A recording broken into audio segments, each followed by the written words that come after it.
The empty chambers, the great crystalline halls of the Intergalactic Trade Summit had never felt so hollow.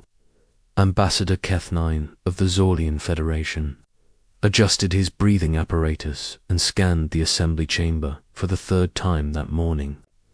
The familiar sight of the human delegations section stopped him cold.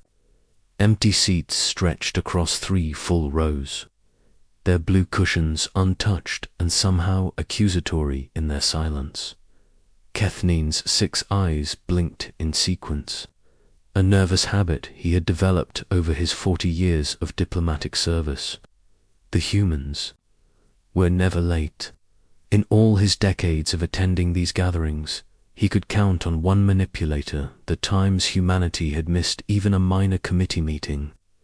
They were punctual to a fault, often arriving early with their strange caffeinated beverages and those peculiar rectangular data devices they called tablets. "They are still not here," whispered Ambassador Yorathri from the neighboring crystalline collective.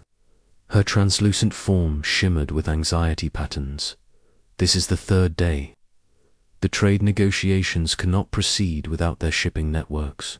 Other delegates began to murmur among themselves. The Vorthok military attaché kept clicking his mandibles in distress. The floating representatives from the gas giant consortium pulsed with worried bioluminescent patterns. Even the ancient stone beings from Granite Prime seemed restless, their massive forms shifting with uncharacteristic frequency. High Coordinator Dexalpha called the session to order, his mechanical voice echoing through the vast chamber. "Esteemed delegates, we must address the obvious. The Terran delegation has not responded to our communications for exactly 93 standard days. We have received no explanation, no emergency signals, no requests for delay." The silence that followed was broken by Trade Minister Quan 5 from the Merchant League. "Coordinator, without human logistics, 17 major trade routes have already collapsed. Their shipping companies handle 68% of all intergalactic commerce. We are facing economic disaster." Keth-9 remembered his last conversation with Ambassador Sarah Chen, the head of the human delegation. She had been laughing about something her aide had shown her on one of their information devices. Her brown eyes had sparkled with that peculiar human emotion they called mirth. She had promised to bring him more of those strange earth spices he had grown fond of. That was 3 months ago. "We must send investigation teams immediately," declared Military Commander Vexprim, his 4 arms gesturing emphatically. "Humans do not simply vanish. They are too involved in everything, too vocal, too present. Something has happened to them." The coordinator's optical sensors flashed. "Investigation teams have already been dispatched to all known human territories. Initial reports are ... concerning." A holographic display materialized in the center of the chamber. Commander Vexprime stood to address the assembly. "What we found defies explanation. Every human colony, station, and outpost has been completely evacuated. Not abandoned, evacuated. The difference is crucial." The display showed images from New Terra, humanity's 2nd largest colony world. The cities were pristine, streets clean, buildings intact. Automated systems maintained perfect conditions. Gardens were watered, traffic systems functioned, even entertainment centers continued their scheduled programming. But there were no humans anywhere. "The infrastructure is not just maintained," Vexprime continued. "It is operating at peak efficiency. Power plants run themselves. Agricultural systems continue producing food that no one harvests. Transportation networks move empty vehicles on precise schedules. It is as if the humans simply stepped out of existence while leaving their entire civilization running." Ambassador Keth-9 felt his internal temperature drop. The methodical nature of it disturbed him deeply. This was not a panic evacuation or a response to some emergency. This level of coordination required extensive planning. The display changed to show images from the asteroid mining stations in the Kepler belt. Massive automated mining rigs continued their work, extracting precious metals from floating rocks. The ore was processed, refined, and stored in holding bays that would never be emptied. Robot maintenance crews kept everything in perfect working order. On Mars Colony 7, Vexprim reported, "We found something interesting. In the central, administrative building, there was a single message printed on traditional paper and placed on the main desk. The hologram zoomed in on a simple white sheet with black text in multiple languages.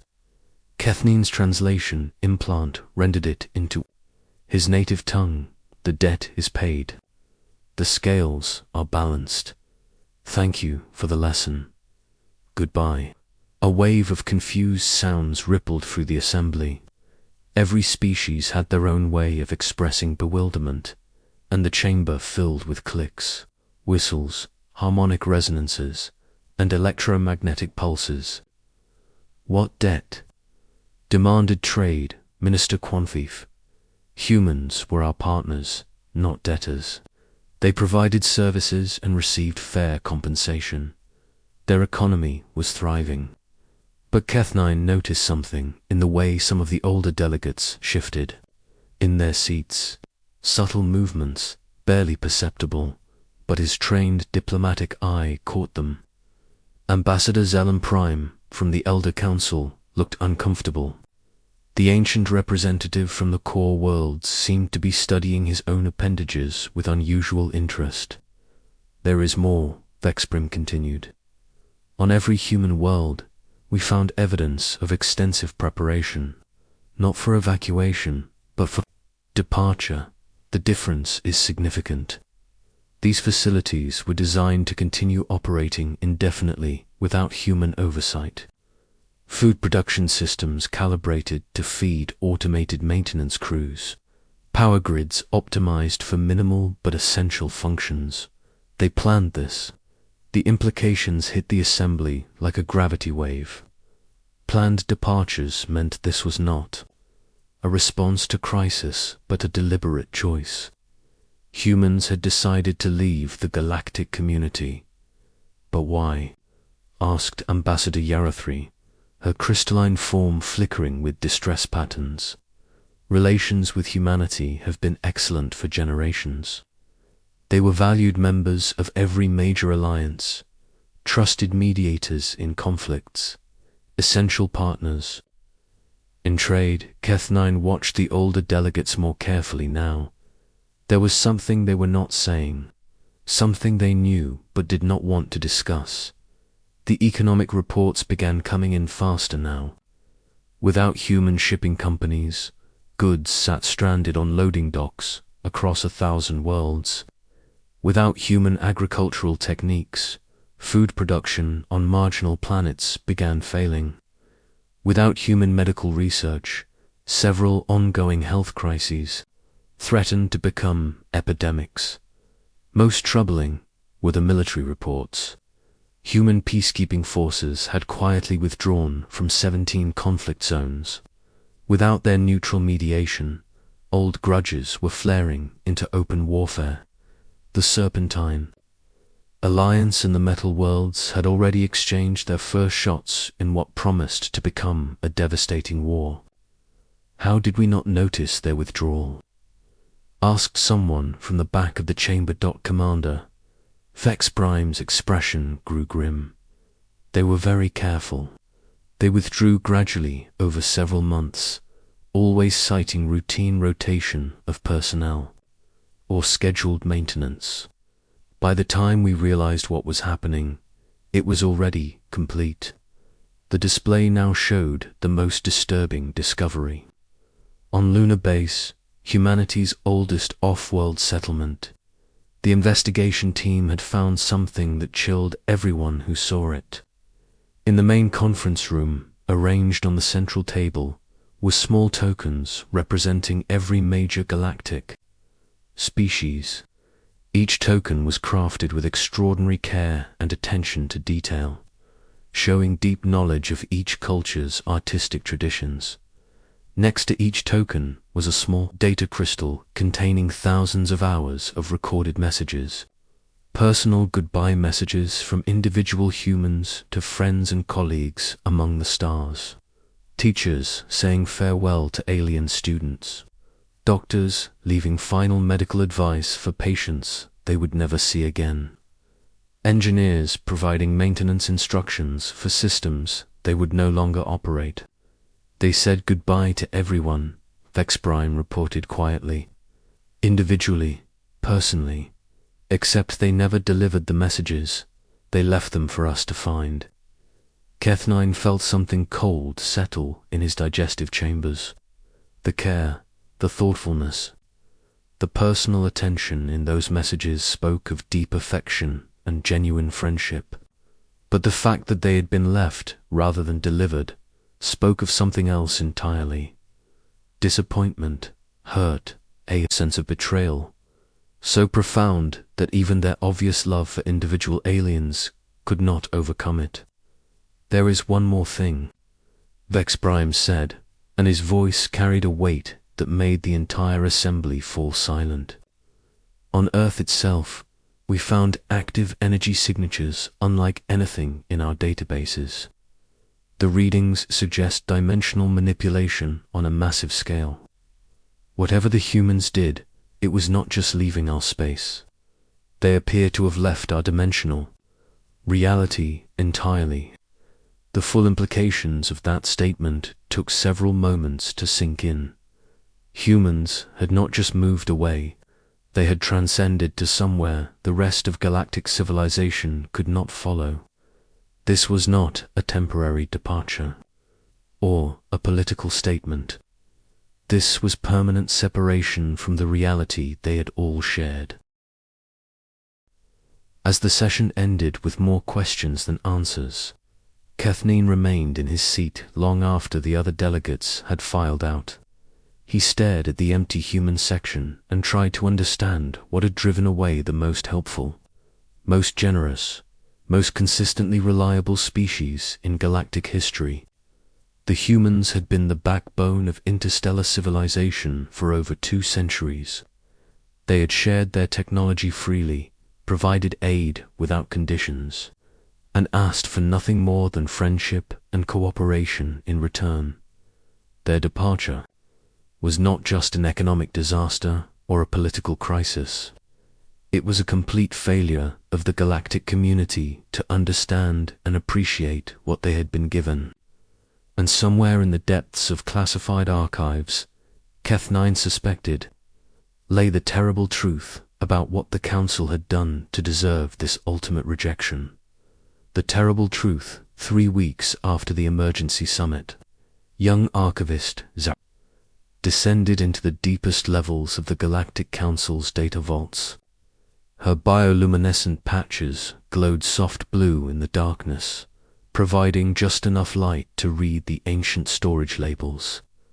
As a member of the newest species to join the Council, the Lumina had been given access to historical records as part of their integration process. What Zaralyn found there would shake the foundation of everything she believed about galactic civilization. The restricted files were buried beneath layers of bureaucratic classifications, hidden among routine diplomatic correspondence and trade agreements. But Zaralyn's species had evolved from creatures that found patterns in chaos, and something about the gap in human records from 150 years ago caught her attention like a discordant note in an otherwise perfect harmony. File 7749X was labeled simply Terran Integration Protocols, classified. The encryption was old but sophisticated, designed by the Elder Council themselves. It took Zaralyn 3 days to break through the security layers, and when she finally accessed the contents, her entire body flickered with shock patterns that would have been visible from orbit. The first document was a medical report dated 2847, just 5 years after humanity had joined the Galactic Council. Dr. Vorthriev, the Healers Collective, had written in clinical, emotionless language about an extraordinary discovery. Human genetic material possessed unprecedented adaptability. Their immune systems could be artificially stressed to produce antibodies effective against diseases that affected multiple alien species. The report recommended immediate and extensive study of human biology for the benefit of galactic health. What it did not mention was that the study would be conducted without human knowledge or consent. Zarelyn's luminescent patches pulsed faster as she read deeper into the files. Project Harvest had been authorized by a unanimous vote of the Elder Council. The operation was elegant in its simplicity and horrifying in its scope. Human medical facilities across the galaxy would be equipped with advanced diagnostic equipment, provided free of charge by the Council. The scanners would collect detailed biological data while performing routine medical procedures. The humans, grateful for the advanced medical technology, never suspected that every scan, every blood test, every tissue sample was being secretly copied and transmitted to Council research facilities. For 50 years, the entire human population unknowingly served as test subjects for alien medical experiments. The files contained thousands of research reports. Human genetic material had been used to develop treatments for the crystalline decay that plagued Yarathri's people. Human stem cells had provided the basis for regenerative therapies that had saved millions of Zorlian lives. Human neural tissue samples had advanced understanding of consciousness itself, leading to breakthroughs in artificial intelligence and mental health treatment. But the worst discovery was yet to come. In File 7751X, Zarelyn found evidence of deliberate pathogen exposure. The Council had not merely studied human biology, they had actively tested it. Carefully controlled disease outbreaks in remote human colonies provided data on immune responses. Psychological stress experiments conducted through manipulation of economic and social conditions revealed how humans responded to various pressures.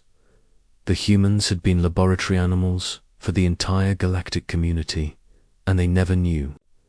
Zarelyn felt physically ill as she read the casualty reports.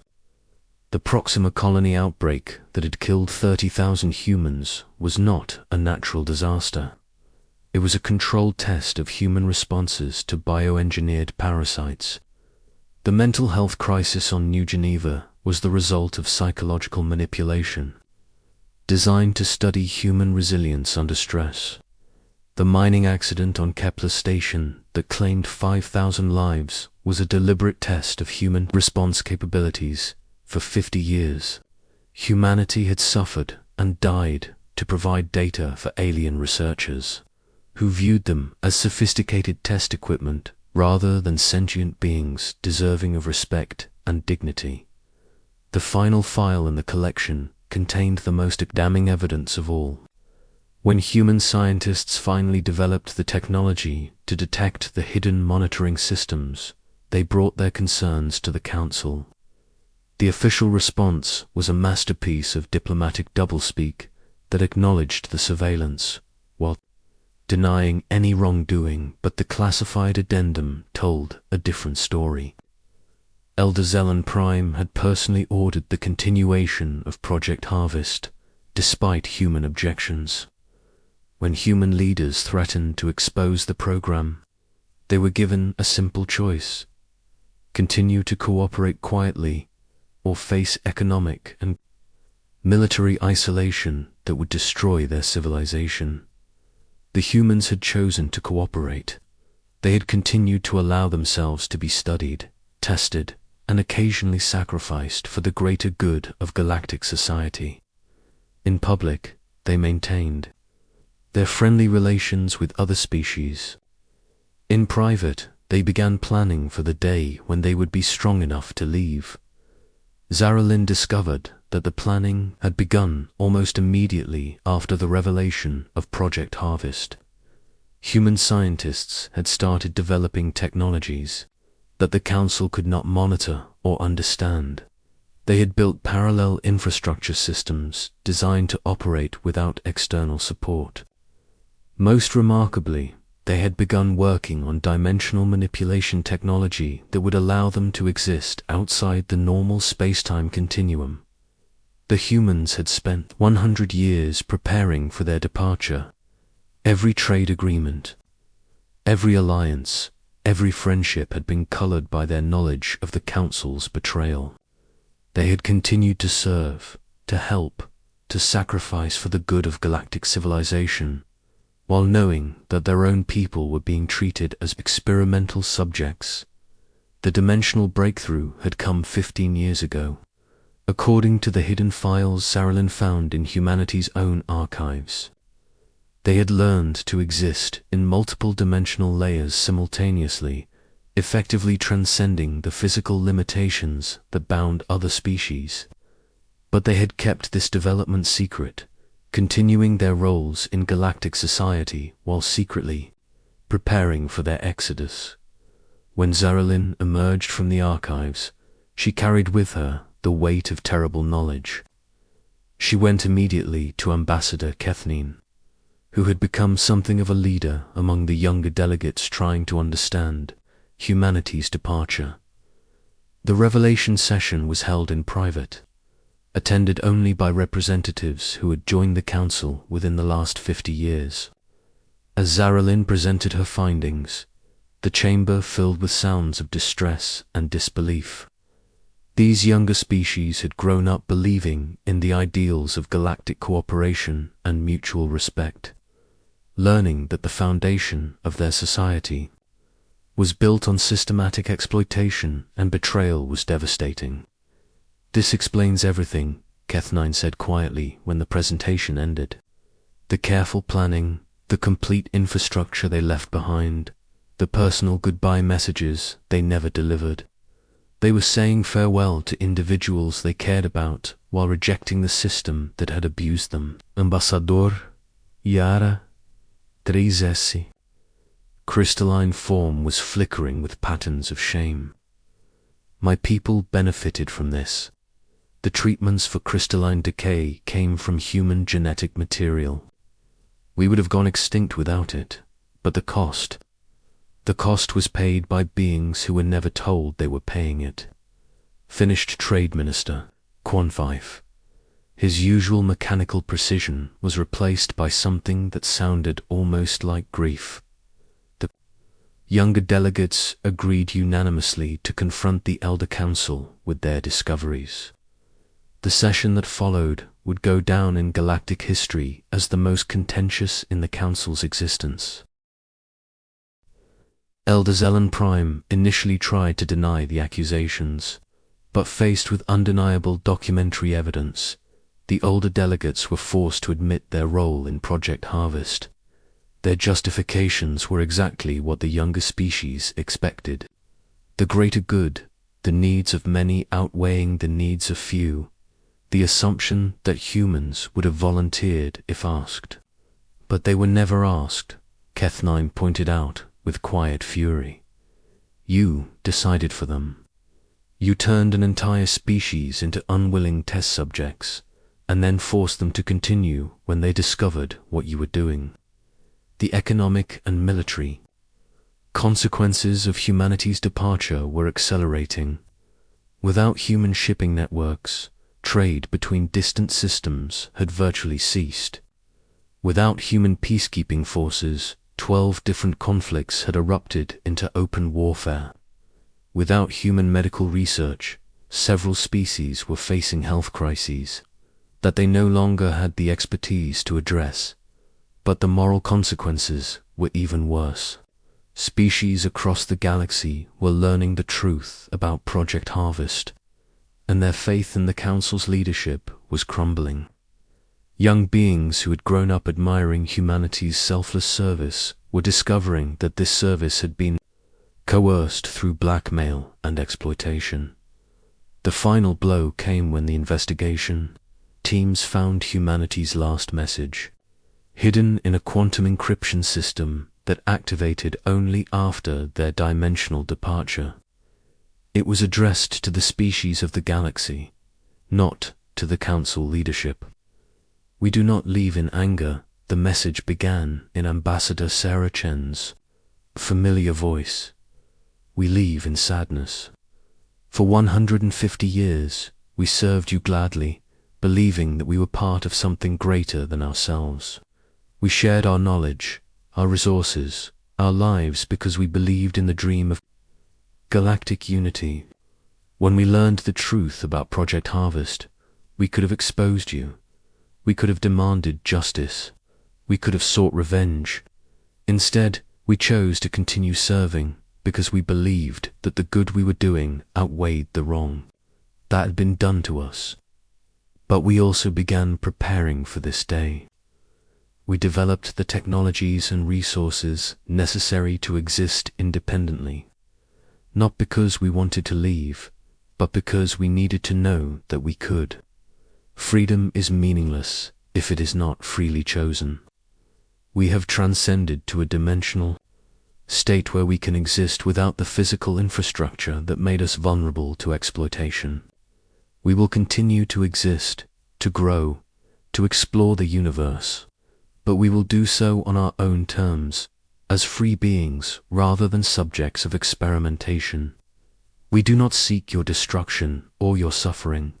The automated systems we left behind will continue to function for several more years, giving you time to develop alternative solutions to the services we provided. The medical knowledge gained from our people will continue to benefit you as we always intended, but we will not return. The trust that forms the foundation of any healthy relationship has been broken beyond repair. We have learned that in your eyes, we were never truly equals. We were resources to be managed, problems to be solved, subjects to be studied. We hope that in our absence, you will reflect on what was lost and why. We hope that future relationships between species will be built on genuine respect and equality rather than hidden exploitation. We hope that the lessons learned from our departure will lead to a better galactic community. We forgive you because forgiveness is a gift we give ourselves, but we cannot forget what we learned about the price of trusting those who view us as less than fully sentient. Goodbye, live well, learn better, do better.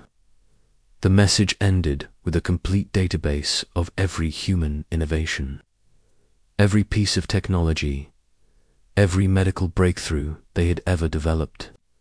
It was their final gift to the galaxy that had exploited them, offered freely and without conditions.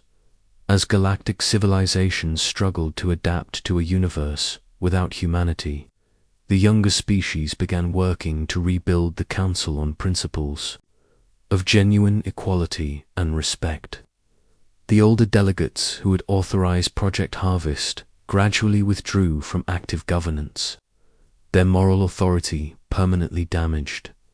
But for Keth9 and billions of others across the galaxy, the greatest loss was not economic or military. It was the knowledge that they had been friends with beings whose generosity and kindness had continued even after discovering the worst kind of betrayal. The humans had transcended not just dimensional limitations, but the cycle of hurt and revenge that might have consumed lesser beings. They were truly gone, and the galaxy was smaller, darker, and lonelier without them. The price of taking their gifts for granted while denying them dignity had been the loss of the most remarkable species any of them had ever known. The debt was indeed paid, and the scales were balanced, But the cost of that balance was a lesson, written in the departure of humanity itself, that trust, once broken, cannot be rebuilt by those who broke it. Some relationships, once damaged by exploitation and disrespect, cannot be repaired. The galaxy would continue, but it would never be the same. And in the quantum echoes of dimensional space, humanity continued their journey among the stars, free at last, but forever beyond the reach of those who had learned too late to value what they had lost.